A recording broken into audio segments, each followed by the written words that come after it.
गुरु समरत सिर पर खड़े, कहत कबीर तहि दास।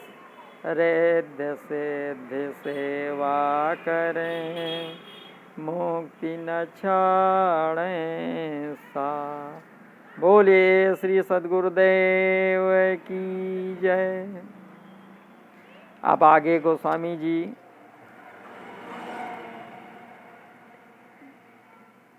बता रहे हैं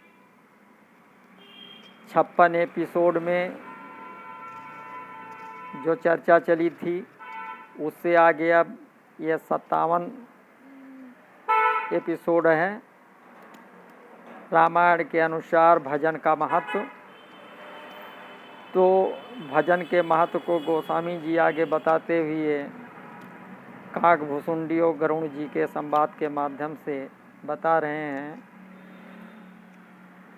कि कृत युग सब जोगी विज्ञानी,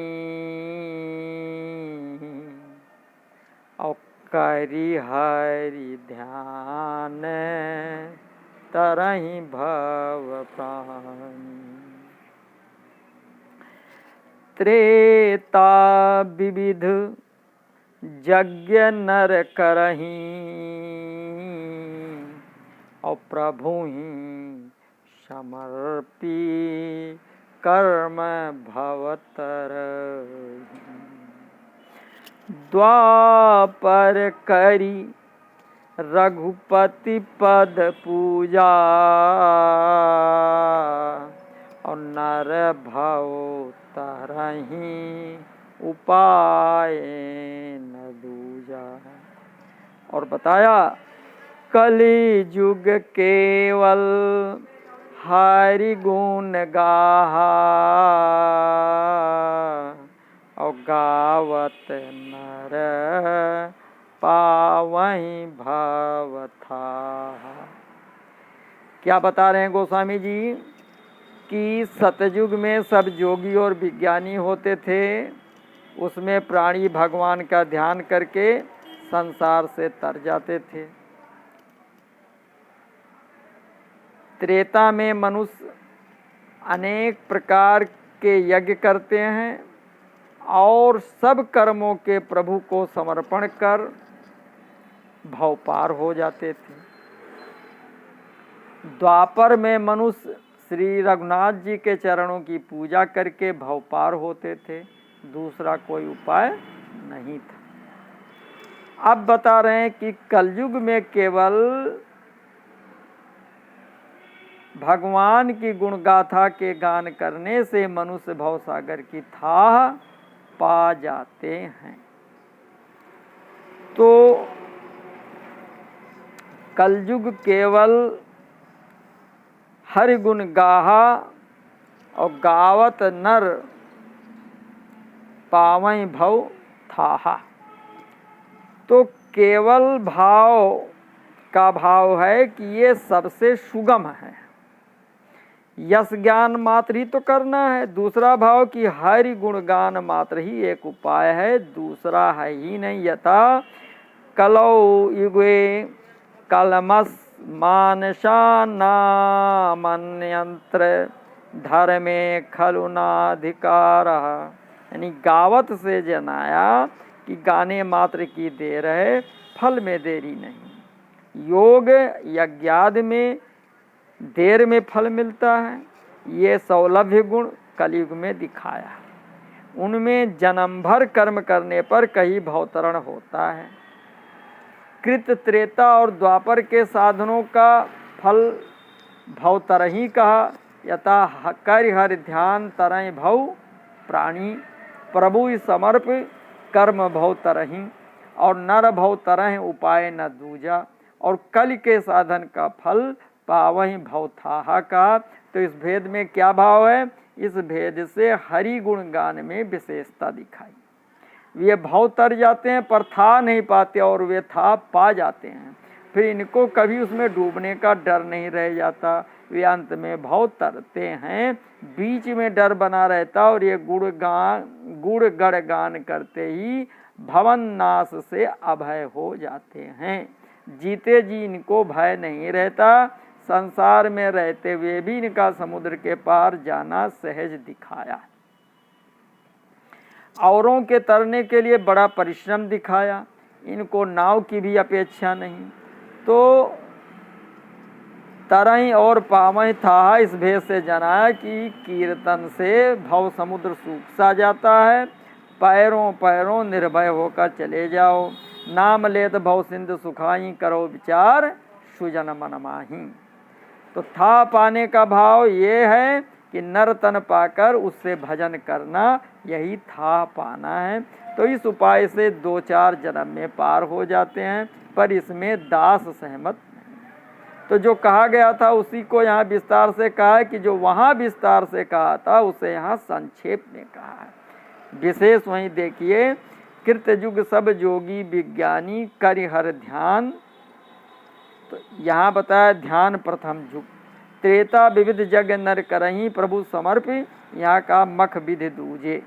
फिर द्वापर कर रघुपत पद पूजा नर भव तरई, यहाँ बताया द्वापर पर तोषत प्रभु पूजे। तो कलयुग केवल हरि गुण गाहा, और यहाँ बताया कल केवल मलमूल मलीना, पाप पयोनिध जनमन मीना, और नहीं कल करम न भगत विवेकु, राम नाम अवलंबने एकु। तो द्वापर त्रेता आदि में भगवान नाम सुनकर तुरंत दौड़े आते हैं, रक्षा करते हैं। कलयुग में ऐसा संभव नहीं, कलयुग अपना जितना दे प्रभाव दिखाता, अन्य साधन उतने ही फीके पड़ते जाते हैं और उनकी शक्ति का ह्रास होता जाता है। परंतु नाम की महिमा उतनी अधिक प्रदीप्त होती जाती है। प्राचीन काल में अन्य साधनों में जो शक्ति बिखरी हुई थी वो नाम में पूंजीभूत हो गई। यह त्रुटि है तो हमारे विश्वास। वर्ण आश्रम धर्म अब कहाँ रहा? ब्रह्माचर्याश्रम गुरु सेवा के साथ लुप्त हो गया। त्यागपूर्ण वानप्रस्थ अब दिखलाई नहीं देता। गृहस्थ और संन्यास आश्रम अब केवल नाम को ही रह गए हैं। तो निर्जीव देह की भांति निस्सार हो गए। अब आगे गोस्वामी जी बताते हैं कि कल युग योग न यज्ञ न ज्ञाना, और एक आधार राम गुण गाना। तो सब भरोसे तजिसो जो भज राम ही, और प्रेम सहित समेत गाव गुण ग्राम ही। तो सोई भौतर कछु संशय नाही, और नाम प्रताप प्रगट कलिमाही। तो कलयुग में केवल जो है भजन यही एक अवलंबन है। ना योग है, ना यज्ञ है, ना ज्ञान ही का अवलंब हो सकता है। सब योग यज्ञ ज्ञान आदि सब भरोसा छोड़कर केवल भजन करते, प्रेम समेत उनके जो है भजन को जो है करते हुए भव तर जाते हैं। इसमें किंचित संदेह नहीं है। कलयुग में नाम का प्रताप प्रकट है।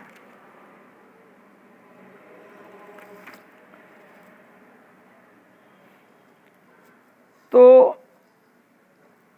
योग न यज्ञ न ज्ञान का अर्थ ये नहीं है कि वे रह ही नहीं गए, किंतु ये है कि इस युग में उनका आधार नहीं लिया जा सकता। मनुष्य पापों के कारण इन साधनों के योग्य नहीं रह गए। इनके लिए मन वचन और तन तीनों का निरोग होना आवश्यक है, जो कल में प्रायः असंभव है। सब में एक ना एक उपाधि है और हरि गुणगान निरुपाधि है। तो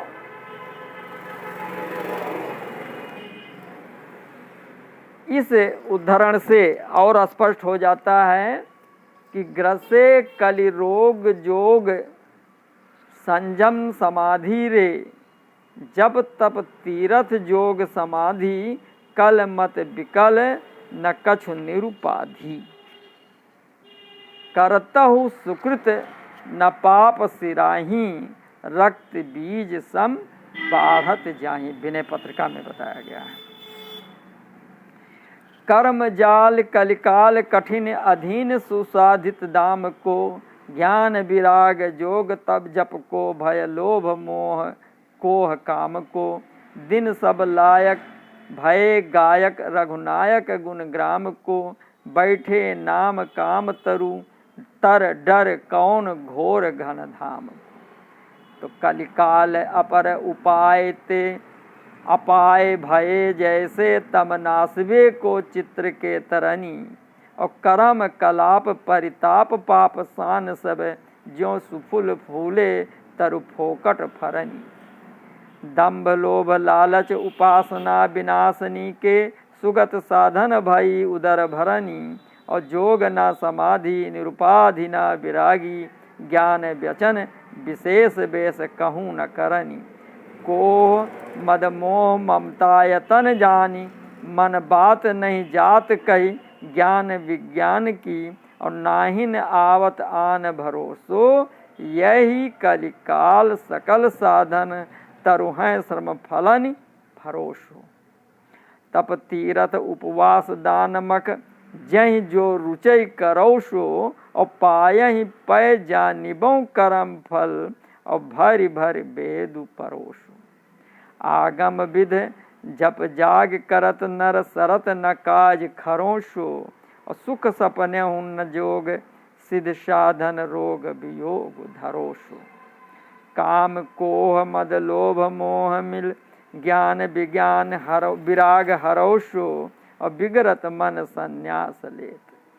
विनय पत्रिका 173 में बताया गया है। दम दुर्गम दान दया मख, कर्म सुधर्म अधीन सबय धन को। तप तीरथ साधन जोग विराग, सो होए नहीं दृढ़ता तन को। कलिकाल कराल में राम कृपाल, यही अवलंब बड़ो मन को। तुलसी सब संयमहीन सबय, एक नाम आधार सदा जन को। तो कलयुग जोग न जग न जोग न यज्ञ न ज्ञाना। भाव की योग में शरीर बल चाहिए, इंद्रिय निग्रह और चित्त की एकाग्रता चाहिए। कली में चित्त एकाग्र करने की जरूरत नहीं, केवल बैठकर नाम जपना चाहिए। यज्ञ में वेद पाठी विप्रों की तथा धन की जरूरत है। कली में वैसे विप्र मिलते नहीं, धन बिना सभी दुखी हैं, अतः ये भी साधन नहीं रह गया। द्वापर में पूजा से भव तरते हैं, पर पूजा अंग उपांग सहित विधि पूर्वक की जाती है, तो ऐसी पूजा भी कठिन है, ये भी कली में नहीं हो सकती। अर्थात जो साधन अनेकों में प्रधान थे, वे कोई नहीं निभा सकते इस कलयुग में। तो एक आधार राम गुण गाना इति, पहले हरि गुण गाहा कहा और यहाँ राम गुण गाना। इस प्रकार हरि से राम का बोध कराया, पूर्व गुणवाचक हरिपद दिया, क्योंकि वहाँ क्लेश हरण का प्रसंग था, भव क्लेश है। पुनः हरि श्री राम जी को हरि विष्णु आदि से भेद बताया। तो योगादि से चित्त की शुद्धि होती है, जब ये नहीं रहे तब बिना चित्त की शुद्धि के कल्याण कैसे होगा। उस पर कहते हैं सब भरोस तज। सब भरोस तज इत भाव की और भरोसा रहने से भजन और प्रेम समेत गुणगान ना होगा। सब अर्थात योग यज्ञ जप तप आदि सब का यथा मुनि त्यागत जोग भरोस सदा। तो सोई भवतर इति यानी अन्य भरोसा होगा तो भव तरने में संदेह है, इसमें संदेह नहीं है। यथा विश्वास कर सब आस परिहर दास तव जे होय रहे, जप नाम तव बिनु श्रम तरह भवनाथ सो समराम है। तो इसी से कलयुग में सब भरोसा छोड़कर भजन करने वाले को चतुर कहा। यथा कठिन काल मल कोश धर्म न ज्ञान न जोग जप, परिहर सकल भरोस रामय भजय जिते चतुर नर। तो इसमें धर्म ज्ञान योग और जप को गिनाकर तब परिहर सकल भरोस कहकर जना दिया कि धर्म ज्ञान आदि किसी का भी भरोसा न करें। जी का मत है कि यहाँ भाव ये है कि जहाँ तक बने योगादि करते जाओ, पर उनका भरोसा भाव तरने के लिए न रखो। जब उनका भरोसा ही नहीं तब कोई करेगा ही क्यों। तो एकमात्र प्रभु का भरोसा करके भजन करें, उससे प्रेम होगा, तब प्रेम से कीर्तन करेगा जिससे भवनाश होगा। यदि ये क्रम लें तो भज से श्रवण भक्ति ग्रहण होगा। तो नाम प्रताप प्रकट भाव और सब का प्रताप इसमें छिप गया। कल विशेष नहीं आन उपाऊ में कहा था कि वो विशेषता यहाँ दिखाई पड़ी। तो नाम का प्रताप अन्य युगों में प्रकट ना था, क्योंकि तब लोग अन्य साधनों में लगे रहते थे। उन साधनों के करने की उनमें योग्यता थी, इससे नाम में लोगों की प्रवृत्ति प्राय नहीं के बराबर थी। इससे नाम प्रताप गुप्त रहा। कल में अन्य साधन हो ही नहीं सकते, इसलिए नाम प्रताप डंका बज रहा है। यथा गति न लहै राम नाम सो अस विध सिरजा को, सुमरत कहत प्रचार कै बल्लभ गिरजा को। अकन अजामल की कथा सानंद न भाको, और नाम लेत कल कालहूँ हरि पुरहि ना गाको। राम नाम महिमा करे काम भूरू आको, और साखी वेद पुराण है तुलसी तनता को। कलयुग केवल हर गुण गाहा। तो एक आधार नाम गुण गाना और प्रेम समेत गाओ गुण ग्राम में यहाँ नाम प्रताप प्रकट कल माही कहते हैं। ऐसा करके हरि गुण गाहा, राम गुण गान, राम गुण ग्राम गान और नाम की एकता सूचित की। नाम बीज रूप है तो चरित्र उसी का विस्तार है। यथा रामचरित सतकोट में लिय महेश जिय जान। तो कलकर एक पुनीत प्रतापा का भाव कि उसका और सब प्रताप अपुनीत है। यथा कल प्रभाव विरोध चहुओरा, केवल एक यही प्रताप पुनीत है। उसका और सब प्रताप अपुनीत है, तो ये प्रताप सब में प्रधान है, इसके आगे सब तुच्छ है। कलि में ही ये पवित्र गुण है, अन्य युगों में नहीं। भाव कि अन्य युगों में मानस पुण्य से तो गिने जाते हैं, पर साथ ही मानस पाप में गिन लिए जाते हैं। इनका फल भी भोगना पड़ता है। तो मानस पुण्य होए नहीं पापा। तो इस पद से गोस्वामी जी ने गुप्त आशय को स्पष्ट कर दिया है। नानुदेष्टि कलिम सम्राट सारंगयु शारभुक, कुशलान्यासु सिद्ध्यंती नेतराणी कृतानि यथ। तो श्री सूत जी ऋषियों से कह रहे हैं कि राजा परीक्षित ने कलयुग को ना मारा, क्योंकि वे भौरों की तरह सार पदार्थ के ग्रहण करने वाले हैं। उन्होंने कल में ये एक बड़ा गुण देखा कि इसमें पुण्य कर्म शीघ्र सिद्ध हो जाते हैं, और पाप कर्म करने ही पर मनुष्य पाप का भागी होता है। अतः मानस पुण्य का भाव कि पुण्य का संकल्प मात्र मन में किया है, वो पुण्य कर्म द्वारा अभी किया नहीं गया, अथवा कोई ऐसा विघ्न उपस्थित हो गया कि वो संकल्प पूरा न किया जा सका। जैसे कि एकाएक संकल्प के पश्चात धनहीन हो जाने से, शरीर में भारी रोग हो जाने इत्यादि से, तो भी पुण्य का फल संकल्प मात्र से ही प्राप्त हो जाता है। नहीं पापा अर्थात पाप जब तक मन में है तब तक मनुष्य पाप का भागी नहीं होता। जब तक पाप कर्म में परिणत ना होगा तब तक उसका कोई बुरा परिणाम व फल ना होगा। पाप करने पर ही पाप का भागी होगा। हो ही का भाव कि जैसे और युगों में मानस पुण्य फलप्रद होते आए हैं, वैसे ही इसमें भी होते ही हैं। विशेषता ये है कि मानस पाप अन्य युगों में फलप्रद होते हैं, पर इस युग में मानसिक पाप फलप्रद नहीं होते। इससे ज्ञात हुआ कि प्रताप केवल पाप के फलप्रद न होने में है। श्रीमद् भागवत के अनुसार हो ही का अर्थ यह है कि पुण्य कर्म शीघ्र सिद्ध होते हैं। अन्य युगों में बहुत काल में सिद्ध होते थे।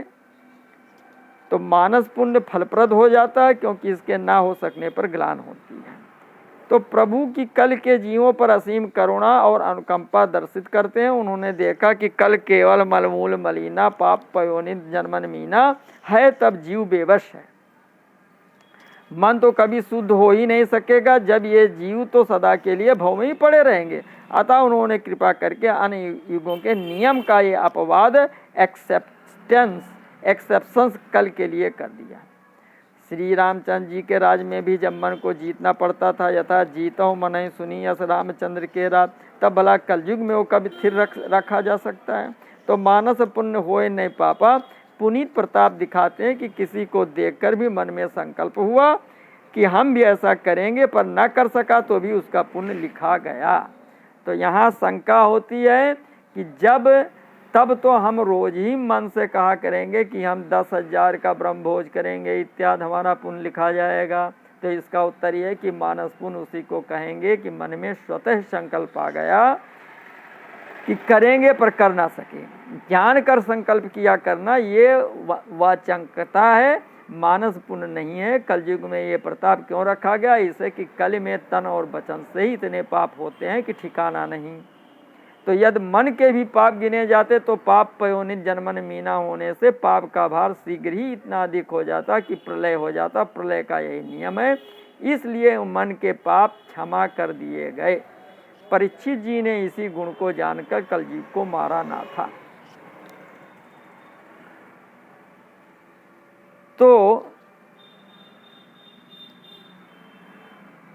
मानस पाप इस युग में नहीं लिए जाते हैं, अन्य में लिए जाते। कारण यह कि जैसे राज दरबार में किसी चतुर पढ़े लिखे से कोई काम बिगड़ जाए तो उसका बड़ा अपराध समझकर उसको भारी दंड दिया जाता है, वही काम यदि किसी मूर्ख से बिगड़े या न बन पड़े तो अपराध नहीं गिना जाता है। वैसे ही अन्य युगों में धर्म का प्रचार था, तब लोग सुकृत करके मन को स्थिर कर लेते थे, उसको सुधर्मी बना लेते थे। अतएव तब मन में पाप आया तो कैसे न लगे। वो रोक सकते थे पर उन्होंने रोका नहीं, और कलयुगी अज्ञ जीव मन को रोक नहीं सकते, अतः उनको मानस पाप नहीं लगता। पर जो धर्मात्मा है वे कलयुगी नहीं कहा जा सकते। वे यदि मन में पाप लावे तो जरूर ही पाप लगेगा। इसी तरह अन्य युगों में भी अधर्मी यज्ञ जीवों से मानस पाप लगता था, कारण कि वे आजन्म से पाप कर रहे हैं। वे पाप कर्म ना करें, उनके लिए यही बड़ा सुकृत है। तहाँ मन का पाप कौन है? तो ऐसे ही कलयुगी अज्ञ जीवों को मानस पाप लगेगा। धर्मात्मा को अवश्य लगेगा। जिसे संदेह हो वो करके देख ले कि उसकी दशा क्या होती है। तो ऐसा भले ही कह दिया जाए जानबूझकर नाम के बल पर पाप करना नाम अपराध है, वैसे ही जानबूझकर ऐसा करके उसके कर्म थोड़े दिनों में पापमय होने लगेंगे, तब वो कर्म का दंड पावेगा। पर जब तक मन में रहा तब तक उसे उसका दंड ना मिलेगा। मन में पाप का अनुसंधान करते करते वो अवश्य कर्म करने लगेगा। अतः पाप कर्म ना हो इसके लिए मन में पाप का चिंतन ना करना चाहिए, अवश्य है। कलयुग का पुनीत प्रताप कहते कि मानस पुण्य होता है, मानस पूजन आदि का यथार्थ फल होता है, पर मानस पाप नहीं होता। कार्य में परिणत हो जाने पर ही पाप होता है। अशुभ संकल्प उठने पर भी कार्य में परिणत न करने से मनुष्य पाप से बच सकता है। यदि कलयुग में भी मानस पाप होता तो किसी का भी निस्तार असंभव हो जाता। ये इसके लिए ब्रह्म वैवर्त